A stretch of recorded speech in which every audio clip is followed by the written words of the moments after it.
Okay, boys and girls, we are back on the Ultimate Sports Network. This is Real Boxing Talk, talking about boxing and real boxing and stuff.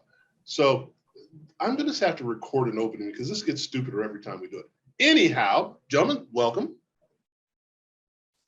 We have a couple things in mind, and then if you were watching this show last week, you understand that we did give everyone a homework assignment, so we're going to talk about that as well. But let's talk about a couple things that have happened recently as far as fights and then matches that have been made. And as we've talked about, guys that are, I don't want to call them on the fringe, but have been put there because of various different things, we get a couple of those guys involved as well. Let's start with the Anthony Joshua Chisora fight. Let's start with that as happened last week. And understanding that. Joseph Parker. Yes. Did I say Parker? What did I say? You said Joshua. You said Joshua. Did they fight last weekend? I must have missed it. And then 3, 2, 1. Okay. Okay. Well, I'll explain that. I think this is the problem that I have is that we have now lumped the heavyweights into one group, and they're just like a mass of guys. So is when we're talking a fight that's coming up at the beginning of the year with Charles Martin and Ortiz, it's like we've been talking about these guys all together. So let's talk about the fight that happened, and we'll kind of expand that from there. John, why don't you start with it? Well, Joseph Parker fought Derek Chisora, and Chisora has been around forever. But he's war and he's guts. And at one point he was very unpopular because he always used to cause incidents at stare downs. You know, he slapped Klitschko but he's a great guy, really. I don't know, maybe he grew up or whatever. But he said he was doing it just to sell tickets. I believe that. He's a fine, okay guy. This was a do or die fight. This is why I was really interested because Parker and Chisora fought before, and Parker edged him. Very debatable. Got knocked down the first round, but he said a lot of things that fighters say. Parker, I'm speaking of. He said, "I'm going to be different. I got Andy Lee. I got another camp. It's our second camp." All those things that you hear and go, yeah.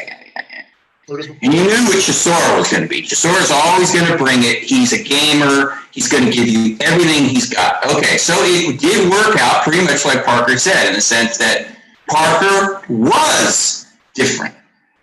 And Chisora, as expected, was the warrior. But Parker, to me, was impressive. I've liked him for years because I like his story. You know, his father was a big Jack Dempsey fan. It goes all the way back. But he was throwing combinations. He was throwing uppercuts. You wish he could maybe be a little busier sometimes. But comparing him to the first fight, he was a new and improved Joseph Parker. He's only 29 years old. Forget that. Sometimes heavyweights get better as they get older a lot of times. And Chisora got knocked down 3 times, but got up every time, fought hard, never gave up. Had the crowd anyway, but even won more people. I'm listening to the English announcers going on and on about Chisora going, God, if you didn't know, you'd think he was winning. Right. They're saying it's a hell of a fight. I'm going, I think Parker's won 8 straight rounds. What are you guys talking about? You know? And then you saw it in the scoring again, where the scoring was ridiculously close. I had a 118 to 109, something like that. They had a 115 to 112. I'm like, come on, man. If he didn't score those knockdowns, he wouldn't have won? But that's a big-time problem in England. That's for another show. But Parker won. This means that whoever he fights in the future is probably going to face that Joseph Parker. And that one is dangerous because he's still got flaws. He's still not the Fury level. But if this is where Joshua comes in, Frank, full circle. If that Parker, that version of Parker had fought Joshua when he fought him a few years ago, he might have beat him. Yeah, right. So that's unfortunate. But he wins. He moves on. Chisora said, F that retirement talk at 37. I'll be back next summer. Typical Derek Chisora. 12 losses means nothing to him. Nothing, right.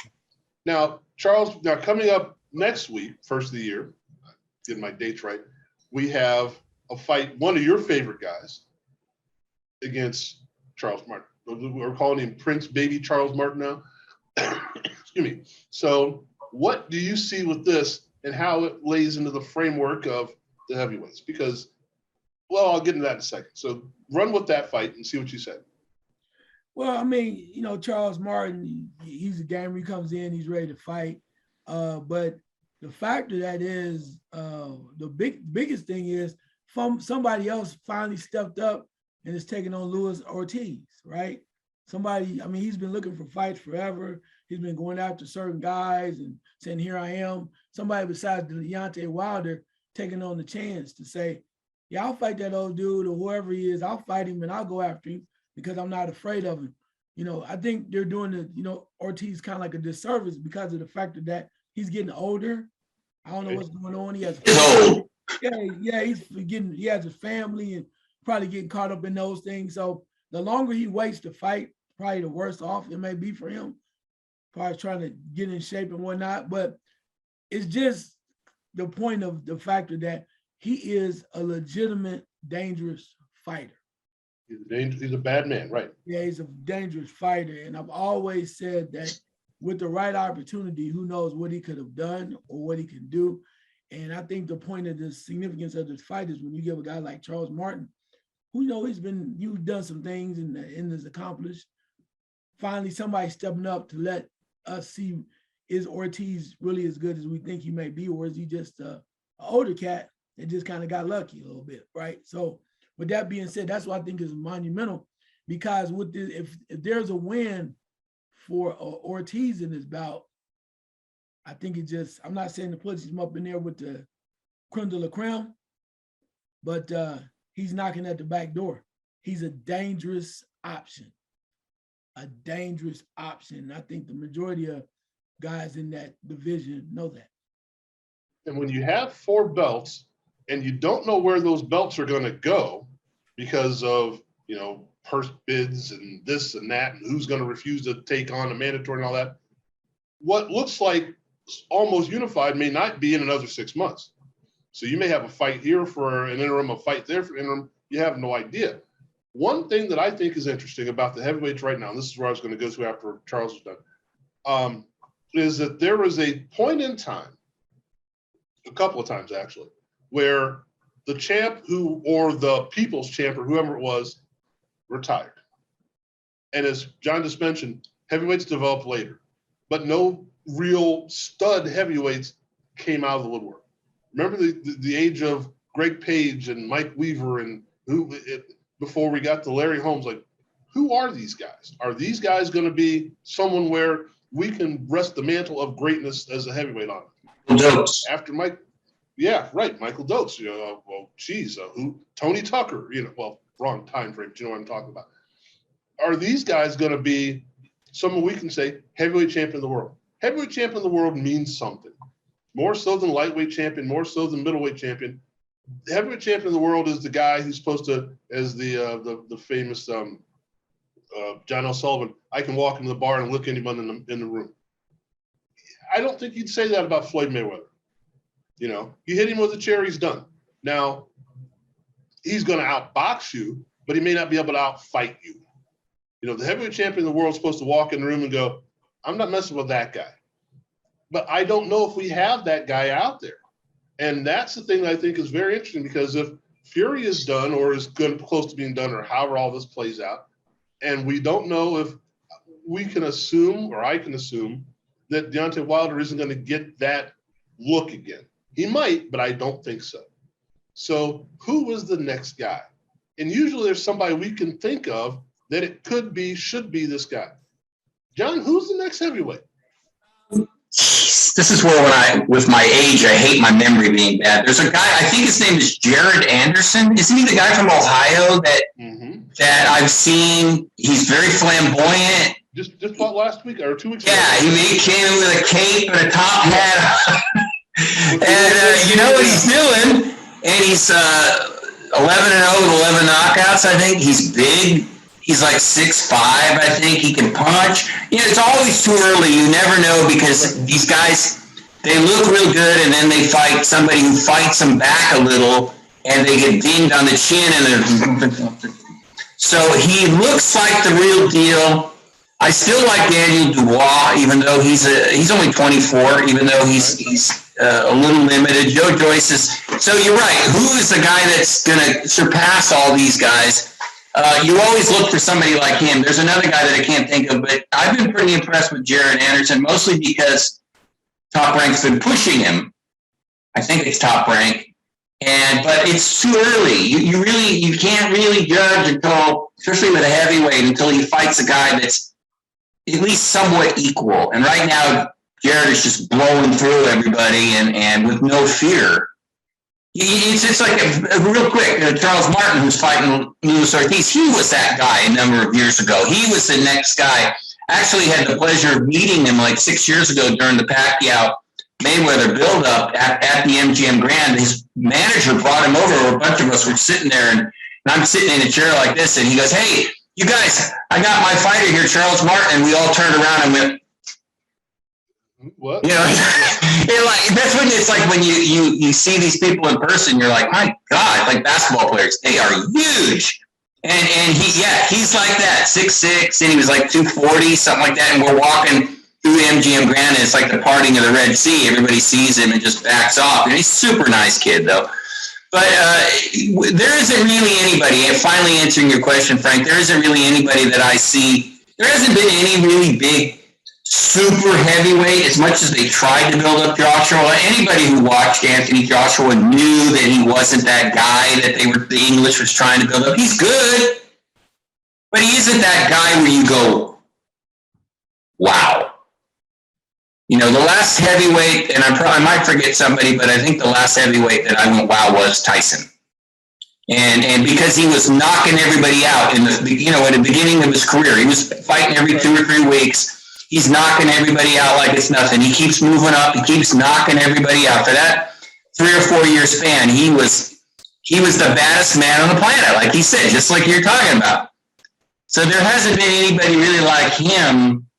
I remember, of course, Muhammad Ali Cassius Clay when he was really young, and all they did was complain about him when the guy was like 6, when he was 64. So all they did was say he talked too much. But the skill level, they just didn't want to give him the credit for various reasons, as we know. Skill level was out of there. And then Joe Frazier. But nowadays, I want to go back that far. Nowadays, the heavyweights, there isn't anybody who wows you. I guess that's the wow quality isn't there. And Charles, you mentioned something perfect. We'll find out who Ortiz is, or we'll find out who Martin is when they fight each other. The thing that we used to get, again, I don't want to get this old man get off my lawn thing. The thing that we used to get was there were good guys all around the division, and if you beat him, then you prove that you could go up another level, you know. And we've had people that have been TV friendly in the last years. Who's the Adam Konaki is the one that always comes to mind. Like they ran him out there like he was going to be somebody, and no. But is there somebody, or in your mind, what's it look like right now? Give me your detailed vision of the heavyweights right now. I think that it's really cloudy, and what I mean by that is just there's no clear cut guy because of the factor that what has transpired. I mean, we've had you thought was the top 3, right? You know, they always want to keep Joshua up there because he had the belts. And then he loses, the first time, then he loses again, but they always throw his name up there. He can lose 8 in a row. They still throw his name up there, like, because of the potential. But we also knew we had Wilder and we had Fury. So you had that right there. Everybody else is kind of like, you've been waiting for somebody to rise up. Ortiz couldn't get a fight outside of Wilder. So it's a lot of kind of what else. Not a lot of cemented evidence that this guy was one step away from going up to the upper echelon with the trio that I mentioned before. The other part of it too, why it's still cloudy to me, and we don't have one person, is when they allowed Usyk, a cruiserweight champion, to come up and defeat Joshua. I mean, that's just. Back in the day, that says it all. Yeah. We wish a cruiserweight would have tried to get in. Imagine a cruiserweight coming in trying to fight Muhammad Ali. Or Lennox Lewis. And right. Well, I don't even want to even compare it to what the great Ali, but a guy that Joshua with 3 belts, you thinking that, okay, a little dude tried to come up here and try to fight me. You try to box me, but once I catch you later on in the round in the fight, I'm gonna Right. So that's not it was not heard of. So for Usyk to come up and do that and do it convincingly tells you, to me, the state of the division. Because if it was all that, there's no way. I mean, he might have boxed him for a while and oh yeah, okay, we're about to catch you, but not to come in and dominate the way he did. And you might just be, I don't want to act like I'm a angry bird talking about a person that does not like a Joshua. Might sound that way, and it might be that way too.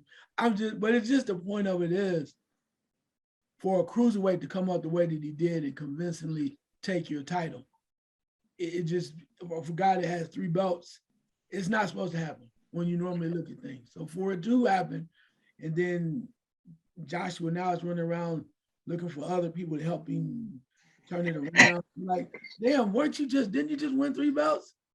How did you win 3 belts and you got all this chaos going in your camp? Anyway, I could go on there forever, but the point of it is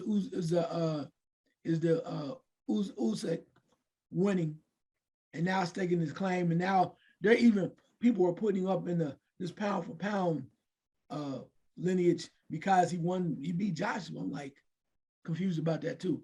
But that victory over Joshua muddies the waters for me.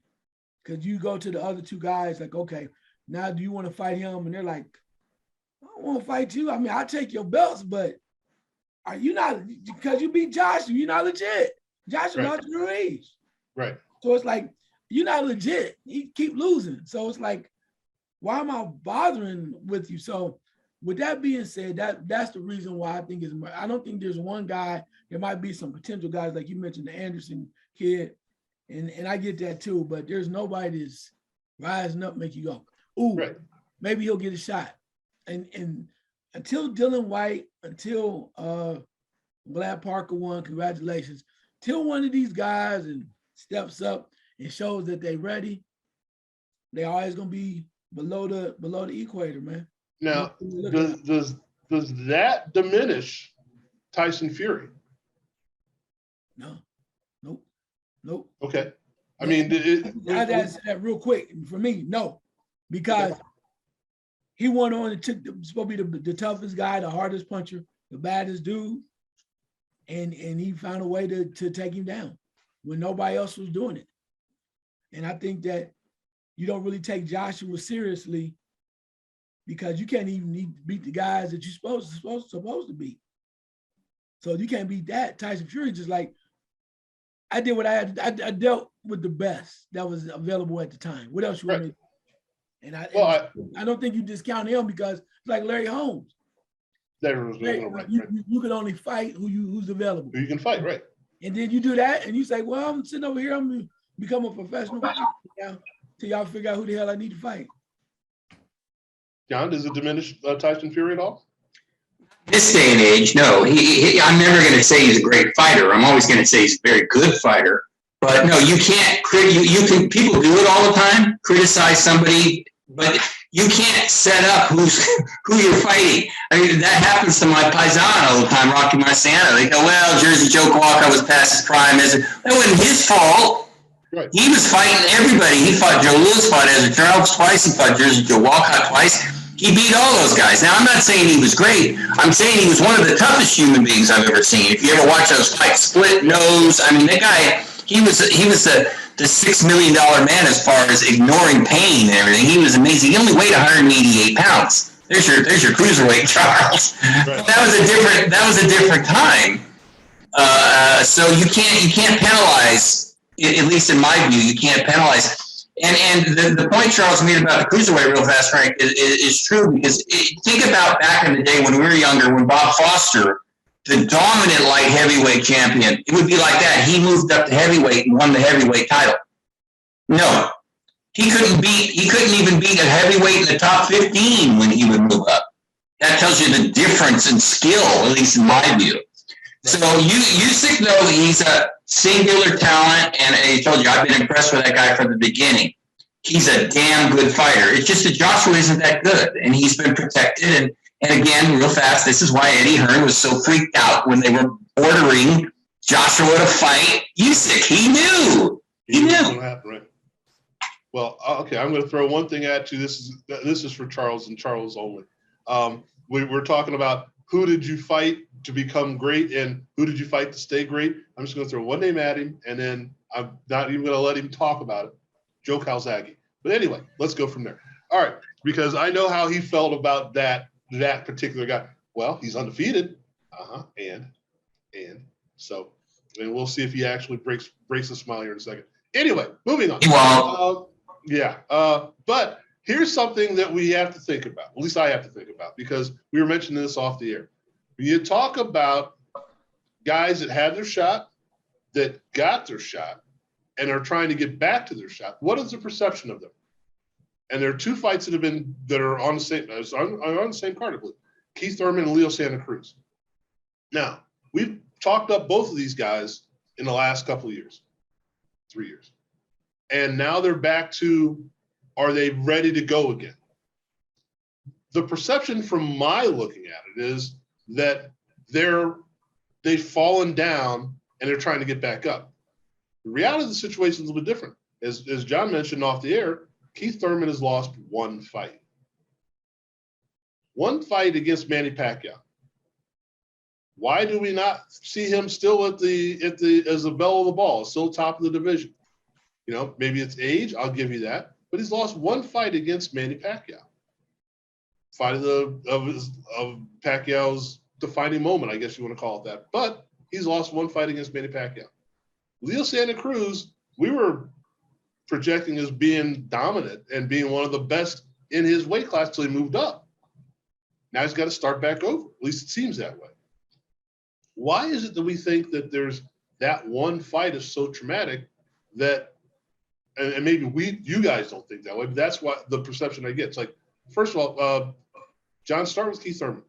Is Keith Thurman starting over, or is he still a legitimate contender? Not starting over, but he lost so much time due to injuries, right? Due to changing his priorities, I think, and that's purely speculation. He would yell that it's not true. It just seemed like he lost his hunger a little bit. It's been 2 years since he fought Pacquiao, and he had more injuries, got hand injuries. You can't help that if you've got those kind of problems. People can say whatever they want about Keith, but if you got injuries, you got injuries. And he had a problem with his elbow. I mean, he just had all kinds of issues going on. And you don't want to go into a ring with a bad hand and a bad elbow and try to win. And so I didn't necessarily blame him. But, you know, in boxing, you've got a small window to do things. And he did a hell of a lot in that span. You know, we forget that he beat Sean Porter. We forget that he beat Danny Garcia. It's just, and that's my point, is that what have you done for me lately? And the only thing that people remember is he lost to Manny Pacquiao, an old Manny Pacquiao, who Charles and I thought that Keith Thurman would beat. Mm-hmm. So that's what people are thinking about is, oh, well, he's done. He lost to an old Manny Pacquiao. He's 33 years old, as is Leo Santa Cruz. I'll get to him in a second. Thurman, it's going to be interesting just because I don't think he's done. I don't. I think he might have wasted his best years. I don't want to say wasted. Lost his best years due to inactivity and injuries and all that. He's still got a lot of skill. He can still beat a lot of guys. The Leo Santa Cruz defeat, to me, even though it's harder with the little guys, I don't think it's going to have any effect on him. I don't. He's still going to be what he is. He's still going to be that windmill fighter. He got knocked out. It happens. One shot knockout. Davis is a powerful puncher. It happened. Never even been hurt really in a fight. Okay, it happened. I think he'll be back. He'll look good. He'll win easy. Thurman is fighting Barrios, who gave Davis a hell of a fight, trained by Virgil Hunter. I'm actually going to go out to the gym here and try to talk to the kid and Virgil about the fight. So that's an important fight. It's really important for Keith Thurman. To me, he's going to be the intriguing one of what he has left. But just a little early prediction. I think he still has quite a bit left, as long as he's not too rusty. And real quick, the thing is he fought Josecito Lopez when he had been off for a while, if you remember that fight. Josecito is the Riverside Rocky, as we know, and he is. He never quits. Keith almost knocked him out early, and Riverside Rocky Josecito came on like something else and almost got Keith Thurman. So this could happen again if Keith isn't Keith. So we'll see on February 5th. But that's a hell of a good card there from Premier Boxing. And Charles, we were talking, we've been talking that Leo Santa Cruz is must-see action. Is he still must-see action? Oh yeah, no doubt. I mean, when he's particularly in the weight division where he belongs, right? So I mean, he took a chance, he stepped up, and then he got caught. He was winning that fight versus Tank Davis on a lot of cards. A lot of people saw that.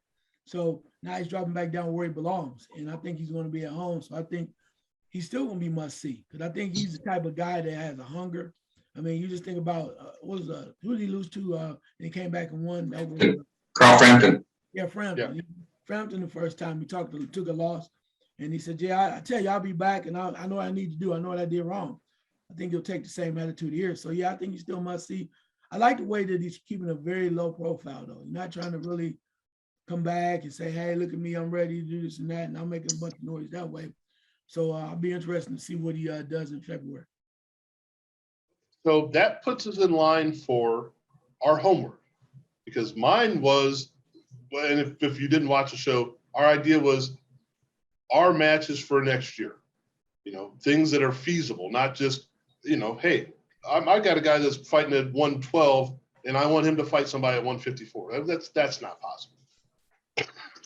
So one of mine was Leo Santa Cruz. And obviously that match has been made. So Charles, give me a couple of the fights that you want to see that can be made and that you could make, or we could make, or should be made, I should say. Wow. I don't want to take too much of John's thunder, so let me see. Something. You both have a few, so don't worry about Yeah. it.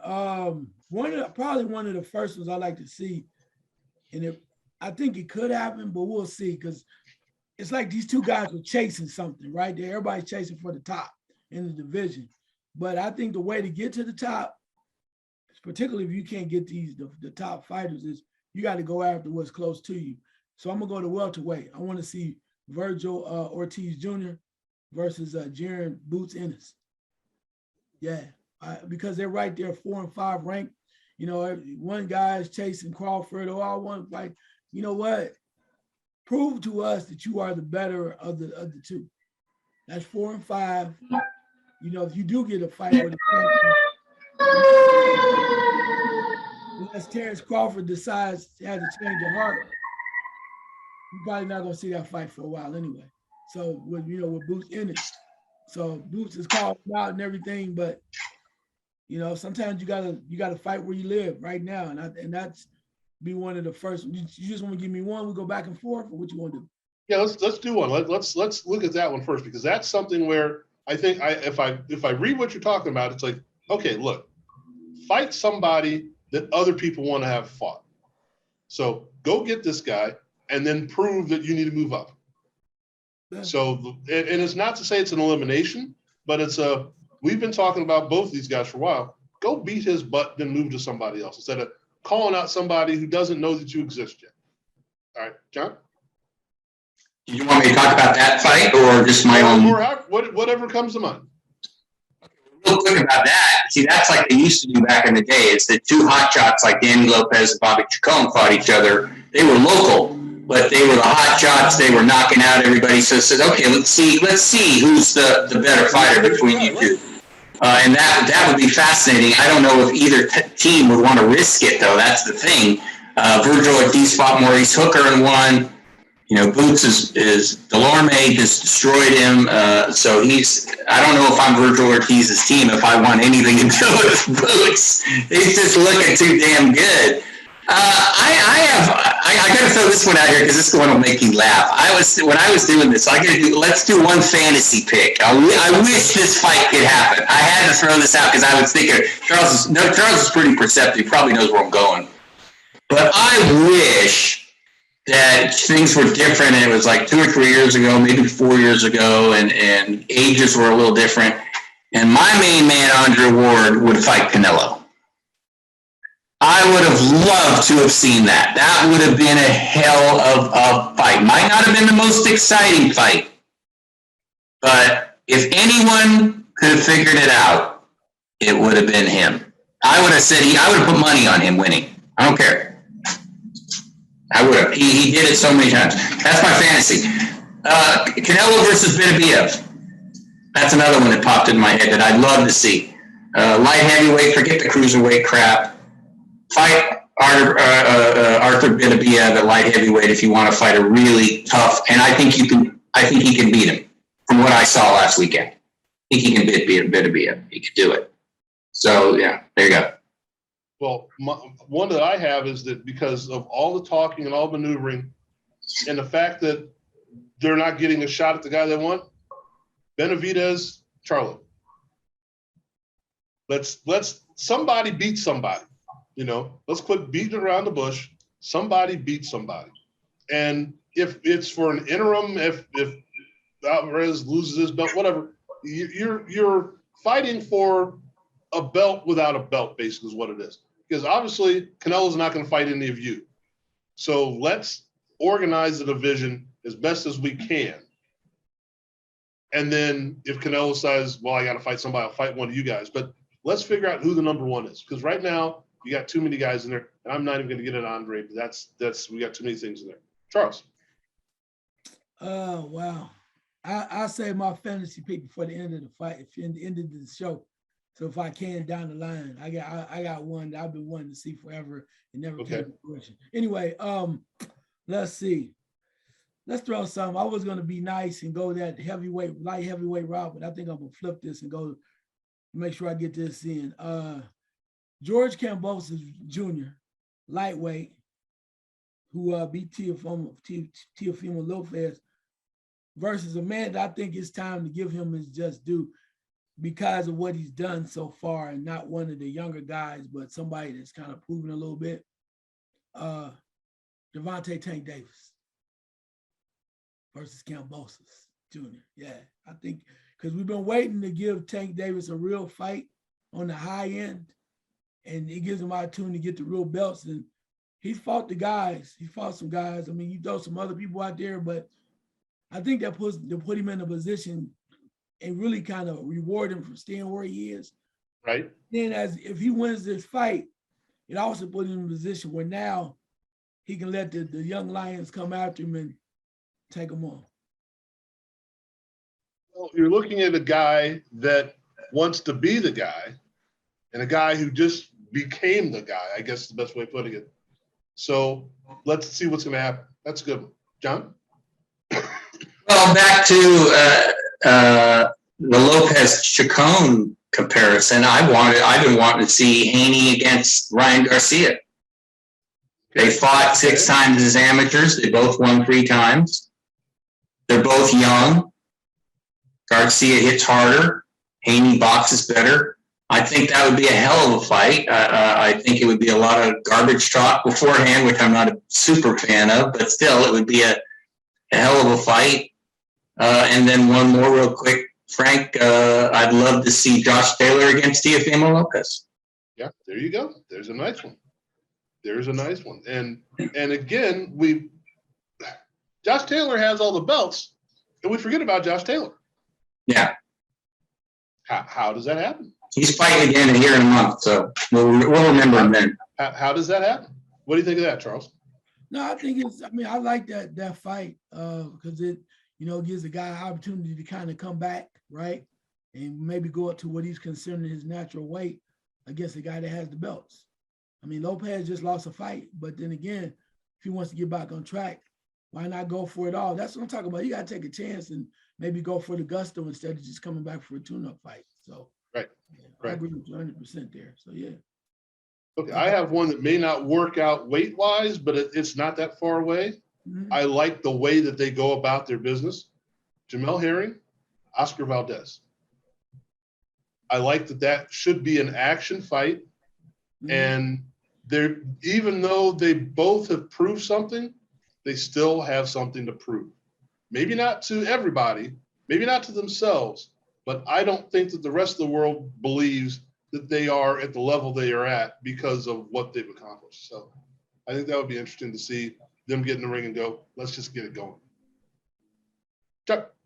Yeah. So this one, I've been waiting to see. I was really debating because people like, oh, that's not possible, and they would never do it because it's crazy. But I think it's necessary because one young fighter has constantly been saying what he deserves and trying to go about it, getting it another way because he thinks it's the easiest way, in my opinion. But it's only one way to do it, to really prove. For all that this guy has said, let me just say this, all that this guy and his daddy has said how good they really are, how really he is. And I'm like, okay, that's cool. So show it. Quit talking about it, show it. So I'm gonna go Devin Haney versus Lomachenko. Yeah, it's time. Boxing match. It's time because you say you ready. You say they people ducking you. You going after one, or that's right there for you. That's right there for you. You got a belt. Lomachenko would love to take your belt. Prove that you can beat it. You saw what Lopez did to him. So it's a lot of stuff involved. But if you really want to show the world, Devin Haney, that you the truth and you feel you where you need to be, Lomachenko. Go for it. Step up, yeah. And the thing I think is interesting about that is that if we would have been talking about Lomachenko 6 months ago, people are going, I'll take him. I don't know about that now. And not that, I mean, look, Richard Comey's no joke. But there's like, that looked like a guy that we can't He's back. So, He's back. He's back, yeah. John. Well, I got the old against the young and all kinds of things. But, this is kind of a funny one that I thought about for years. If Joshua loses to Usyk in the rematch, I would love to finally see it as an eliminator. Joshua against Wilder. Yeah. I mean, that would be, I don't care they lost a couple times. I don't care. That would be fun. That would be your who's going to land first? Right, exactly. And I'm smiling because I would be so excited leading up to that fight because we wanted it a few years ago, we didn't get it. Weird stuff's got to happen, but I would love to see that one. To me, that's one of those fights where it's like, this could last 10, 11 rounds. It could last 9 seconds. You don't know. And you don't know when that's going to happen. Lightning against lightning. Yeah, that would be pretty cool. All right, Mr. Farmer. All right, let's keep it rolling. Since I'm on the roll, I got a couple things I'm gonna hold off on until I want to put out my finale. But I'm thinking light heavyweight, and I was looking at it, and I know we talking about Canelo going up to fight Better Beef, and I'm like, all right, that's cool, but I want to see him in his real element, Better Beef, that is. So Better Beef versus Dimitri Bivol. Yeah. It's time to just quit playing around and, let Canelo come up here and show everybody what's going on. But now let's get this Better Beef versus Bivol, just because I think it makes sense and it kind of clears some stuff out, the nonsense of little guys coming up to the higher levels and trying to prove that they're the guys. Let's get two guys that are legitimate light heavyweights in there, both ranked like 2 and 3 right now, whatever, and let's see what happens. It's kind of surprising to me that hasn't happened yet because, like you said, that's kind of the logical way to do it if we're not trying to draw from the other weight classes to make it more glamorous. Yeah. John? Well, I'll go with my old and the young guy one. We already talked about Bouts. Later in the year, wouldn't it be fascinating if Bouts is still rolling along, wins again, and he fights Terence Crawford? I like that. That is a fascinating matchup to me because you got the young, super talented kid versus the older, experienced. I compare Crawford the way he stopped Sean with like a cobra, carried him because he just boom, just like he did to Kell Brook, boom, he just lashes out and you don't know what's coming. That would be another fight that would probably be a roller coaster fight. So that I would love, and that's the old against the young one. That's one of them that I would love to see. But yeah, it's they're talking about a prove it fight. All right, youngin, get up here and show me that you're as good as everyone's saying, like Devin Haney, right? Okay, you've been yapping a lot. Let's see. It's perfect. And Bouts isn't yakking, but I'm just saying that as far as talent, show me what you got. It would be more like that. Okay. Charles? Yeah, let's go on and jump in this middleweight, junior middleweight. So Erickson Lubin versus Tim Tszyu. Yeah. I like that. Zula, yeah, the son of the former champ. Yeah. And the thing about that one is that those are two names that we haven't talked about at all in the last. Erickson Lubin we haven't talked about in at least 9-10 months. Yeah. So 3 and 4 ranked junior middleweight. Yeah, that's a nice one. And what you're getting at here, correct me if I'm wrong, is let's get this crap and straighten it out. Which I think was what the idea of this all was about. It's like let's organize a few things here. You got, like I said, 3 and 4 ranked. Let's get them going. They should fight each other instead of the 3 guy fighting the 18th guy and the 4 guy not fighting at all. Let's get it going. That's a good call. Good one. Or quit chasing the top. If the guy in the top doesn't want you, then it's another guy right here is like, you know what? If I eliminate you, you eliminate me, one of the two. The next step for one of us could be a shot. Get yourself to the point where you're the mandatory. You don't have to worry about chasing then. If you're the mandatory, you don't have to chase. And, we've got mandatories from, countries we can't pronounce, guys we never heard of, go fight that guy. Good call. John. How about Golovkin against Charlo? Or Golovkin against Benavidez if that doesn't happen. I mean, Golovkin is still active, believe it or not. He was going to be fighting here in a few days, and it got postponed due to COVID. But I'd like to see those young guys get a shot at somebody who's willing to fight him, because it doesn't appear that Canelo's that interested. He's interested in belts. And Golovkin, I think Golovkin will fight anybody. And even though he's going to be 40 when he gets back in the ring again, I think he's still dangerous with his power. So that would be fun to see. So yeah, I would like to see Charlo. I don't even know if he's reached his potential completely yet, just because he's never been in a ring with somebody that is equal. Now the other Charlo is fighting, and I'm thinking about him actually. He's fighting Brian Castano, so he's got to get past him in a rematch. So that's going to be tough. Castano was a tough dude. Right. Yeah, Golovkin and one of them, Golovkin Munguia maybe. That's 168, but just like to see that again, the young and the old again. Well, and I think what it does, and this is what Charles was saying, is it says, okay, if you're saying I haven't fought anybody, I'm going to fight the guy that gave you problems. And if your Golovkin is like, I'm not waiting around for this Canelo 18th fight again, let me go get somebody. These guys aren't bad. Let me go get somebody. Let me prove that I still have it, and then maybe I'll get a shot again. Good call. Good call. Mr. Farmer, what do you think? All right, let's keep it moving. Oscar Valdez Jr. versus Shakur Stevenson. That tops mine, I think. I just don't think they're going to be able to pull it off. That's a good one. That's a good one. They can do it if they wanted, Frank. They're both top ranked. Yeah. So yeah. The thing that God, Valdez looked good against Burchell. I mean, not that good. Stevenson could take him.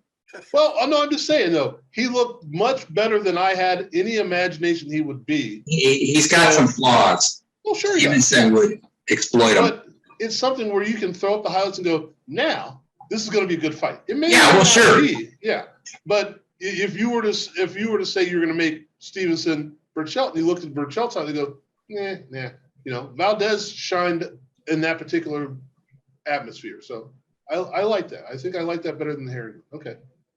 John, since you poo-pooed what I had to say. Poo-poo, it is. The old and the young again. Mr. Stevenson against Mr. Lomachenko. There is your dream fantasy fight right there. That is. That one ain't happening, but okay. Yeah, it may be right. The chances of it, but this is just something I'd like to see. And that's what it's so much skill involved. Sure. People will groan, they can groan all they want. They just do not understand the sweet science. This is the sweet science. It's not two guys throwing haymakers at each other. It's all the boxing, the angles and everything, and that's what you would get. It would be a class, a master class of boxing. And you're right, it's probably never going to happen, but Shakur can move up and fight Devonte Davis then. There's another one that I'd love to see. So there you go. I think that one is one that's going to be two ships passing about a year and a half apart. If the age wasn't what it was, if Shakur gets another fight before that and Lomachenko is still on top, yes. But I think Shakur is going to need some seasoning or whatever they want to call it. And as Lomachenko was still at that level, then it'll work. That's going to be close. I like the idea of it. I think it'd be a great fight. I just don't know because of the timing. And I agree with you what you're saying. The chances of it happening are unlikely, but I would love to see it. We'd love to see it, right? Yeah, cool. All right, Charles, we're getting towards the end, so pull out all the stops here. All right, I'm gonna do my one, and then you tell me before we leave. I get to do my fantasy. Okay. All right. So the other one I'm thinking about too is not a lot of conversation about it. Is Devonte Tank Davis versus, because I need to see this. I know they will never do this because they've been talking about it. Devin Haney. That one has to happen. It won't, but it has to happen. Yeah, I think for fight fans, that's a no-brainer. Yeah, I need to see that fight. That's a classic boxer slugger, but Davis, as he showed, has more to his game than I think most people thought. Than we thought, right? Yeah. I just want to see the reason why I'm mentioning this fight. I want to see Devin Haney. Not saying he hasn't showed me anything. I want to see Devin Haney in the trenches. Get pushed. If he's great as they say he is, he can be. And I say this about a lot of people. I've been hearing a lot, and I've been impressed. But I'm like, okay, let's stop the BS and let's get into it. Let us see if you are who you say you are. Dad, let's do it. Let's do it. Okay. All right, John. Well, back to the heavyweights real fast. I'll say my next one, my last one, and it's another one that's just holy Toledo. I'd still like to see if we flip it and Joshua beats Usyk, which I doubt, but if he does, I'd still love to see Fury and Joshua. I would. I'd love to see it in England. I'd love to hear those 90,000 people singing Neil Diamond songs. I mean, those people are such great fight fans. I love them. I wish we were more like that in America. But that would be a crazy event where you got two Brits. It would be crazy. It would be crazy. The outcome, I think, is pretty obvious, but the event itself would be huge. And I'd just like to see it so we don't even have to think about it anymore. It's done. It's done and over with, right? Yeah. Yes. Okay. All right, Charles, let's wrap it up. All right, here comes one of my fantasy. So initially, I like what John said before was Gennady Golovkin versus Andre Ward. I always wanted to see that fight, and I thought Triple G was running. I always said that. What Andre Ward got too. He's still running. So since I can't see that fight, I'm gonna throw the other one out that I wanted to see, because despite what everybody may believe, don't give this man enough credit. We're gonna put it out there. Gennady Golovkin fantasy versus, in their primes, Floyd Mayweather Jr. Yes. Ooh. Yes. Oh, wait. Don't you call it. Hell, 60, 62, 154? 65, whatever. You have to move up. Yeah. Matter. I'm talking whatever. It don't matter. Whatever Triple G feel comfortable at. 160. Just to even prove a point. Because that's the one thing that, and Floyd said, I don't want to fight him because he's too big. But you know how Floyd is. After he thought about it long enough, he's like, it ain't 175. Let's go.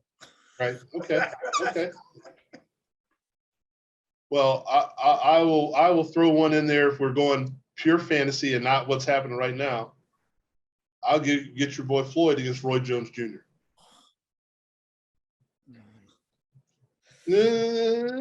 No, you don't think so? Roy's too big, man. Yeah, Roy's too big. Well, that's what I said. You say it's great fantasy. Right. So I'm not going to take away from the fantasy. But if I'm evaluating that, I mean, he's just too big. He would be too big. I know. Quick too. Very quick. That's what I'd like to see. I like to see how Mayweather handles that, if he can handle it. Do we get one more? Let's do one more quick fantasy. John, go. All right, let's John go. Okay, this isn't a fantasy one, but it probably is. Okay. It might happen, but I seriously doubt it. So maybe it is. The Monster versus Chocolatito. I don't want to see him eat any chocolate. I don't, because Chocolatito's probably past it. But they would meet in the center of the ring and just start going at it. Going at it. How dare you say Chocolatito's past it? They robbed you that last fight. How dare you? Well, they did. They did. Yeah, they did. You're right. They did rob him. I thought he won too. He's going to get another shot at Australia. Okay, and that would be it. Alone. You know that's what Oh, I love Chocolatito. And that would chocolate. be it. At what, 115? Yeah, he's at 117 in a way. So if they move down to, maybe they could even do it in catch weight. I don't care. It's close enough that it could happen. 118. Okay. Yeah, 118. That's fine. Won't happen, but it would be fun, wouldn't it? Yeah. Okay. So that I got a twist of that because I was thinking about that. Okay, go Charles. All right. So I thought Roy Jones Jr. might be a little big, but I still like to see that fight too. But Floyd Mayweather Jr. versus Sugar Ray Leonard. Ooh. Yeah. I have no. I can see all kinds of scenarios for that one. I don't know. Mhm. That would be Yeah. I would give the favorite. I would make Sugar Ray Leonard a slight favorite, but that doesn't mean that. Yeah, that doesn't mean it would happen that way. Yeah, because you're talking about two great fighters. I just think that Mayweather's prime encompassed more than what Leonard's prime due to inactivity and a bunch of other stuff. So I don't know what prime Sugar Ray was now. Welterweight, I would think welterweight, and see they would be fighting a guy that they never fought, anyone they'd never fought before. That would be what would be so fascinating. The quickness, the athleticism. Sugar Ray could really hit hard, as we know, really hard, and he was mean in there like Terence Crawford. So it would be that. Yeah. Okay, here is my dream catch weight right now. We talk about the monster, Gary Russell Jr. If they could pull it off and they could find the right way to do it, and it happens in 3 years because we know Gary Russell's not going to fight, I still need to see some more Gary Russell. That's it. And he needs to be in these conversations. And let's face it, the monster is fun to watch. So the monster was good talking about fighting Lomachenko at 126. Right, exactly. It was a few years ago. Yeah, that was a few years ago. Yeah. So that would be interesting. How come we haven't heard any more about that? Because both of them aren't saying anything. I think Lomachenko's like, I'm not going down to 126 at 35 years old. No way. I moved up. I'm 33 years old. Right. Yeah. I moved up and I moved back down. Try to get the monster to come up because he can always come see Secure too. Right? Yeah, he could. If the monster decides to move up, in a way, if he decides to move up, there are a load of possibilities for him. Now, I don't know if he can carry the weight, but if he could, wow. But when you throwing them names out like Lomachenko at 126, you might as well go and get you some Gary Russell Jr. And That's what I mean, right? Might as well get you some Secure Stevenson while you're there. Right. Okay, let me say this too. My ultimate fantasy fight would have been, since I didn't think we were going to go ultimate, we're thinking now, but ultimate would be Muhammad Ali against the Brown Bomber Joe Louis. Yeah. My dad would have loved that. Oh, that's a lot. And again, it depends on, for me, it depends on which Ali. Oh, we're talking about prime. We're talking the 1938 Joe Louis who beat knocked Max Schmeling out like it was nothing, and the 1964, 65, 66 who beat everybody when he was really in the mood, like Cleveland Williams. He couldn't be beat that night by anybody. I don't care. So you put them in the ring against each other, right? 24, 20, 23, 24, 25 years old. Let's do this. Oh boy. That Ali I think beats anybody. Yeah, I know. I agree with you. That's tough. I would have just liked to have seen it. But then again, that Joe Louis was hard to stop. So, oh God, yes, he was beating everybody. That'd be interesting to see how that plays out. One more, please. One last one. Yes, please. We talked about this before, and I still would love to see it because everybody has their own opinion one way or the other. I don't give a damn. Mike Tyson versus Joe Frazier. Yeah. Oh man, Smoking Joe. Yes, yes. Is it who lands the bomb first? Or is it who weathers the storm the best? Well, it would be Frazier would have to get out of the first round because we know he had problems in the first round. So Tyson probably come out after him. You know, Mike, he didn't waste any time. Right. So Joe would have to start smoking. He doesn't start smoking until usually round 3. So see, the way I would look at it, if he didn't get clipped and he started smoking, he'd smoke Tyson. That's the way I'd see it. He'd just smoke him up. See, for me, it's because of the factor that the size. You know, when you look at Frazier, you know, it was always the big dudes that got him. So now you fighting a dude his size. His size, yeah. And I think the way that he knows the angles, because Tyson is just he was a straightforward monster. They had a seek and destroy mission type effect. He went after the guy, and sometimes he made mistakes. And when you fighting a guy like Joe Frazier that has the ability to dip and move and knows what you're doing inside like that too, that is just as comparable, I think even as Joe Frazier was a slow starter, the factor that Tyson, he wasn't a big dude that could overpower and the shots were coming from different places, especially if they right here, I think that kind of ups the game for Joe Frazier. And I think that when you look at it, because the fights that he lost the big dudes. He lost to Ali and he lost to Foreman. That's it. But no little dudes coming in, his size are smaller coming to Joe Frazier. So I would love to see it because I think there's a lot, all the things you got mentioned. What I also share too is all those intangibles come into play and it will make it for a hell of an intriguing fight. It would. I think that left hook from nowhere clips Tyson. I don't think he sees that. Like you said, size has something to do with it. Here, the one thing that I would, since I'm in Las Vegas, here would be the betting line. Over under on the number of clinches in the fight. 2? Maybe. Well, Joe wouldn't want to clinch. He'd be smoking. Tyson doesn't want to clinch, right. So that's going to be action, action, action. I can't come up with a winner, I don't think. I can come up with the fact that I'd sit there and watch it 17 times, though. Yeah, I definitely would make Frazier the favorite. Like I said, just as long, but I think he'd get through that. I think he'd know that Tyson was going to come after him early, and there was a lot more to his game too than people ever gave him credit for in his career. And the other thing is, and I hate to say this because a lot of people, a friend of mine constantly gets on Tyson about his heart.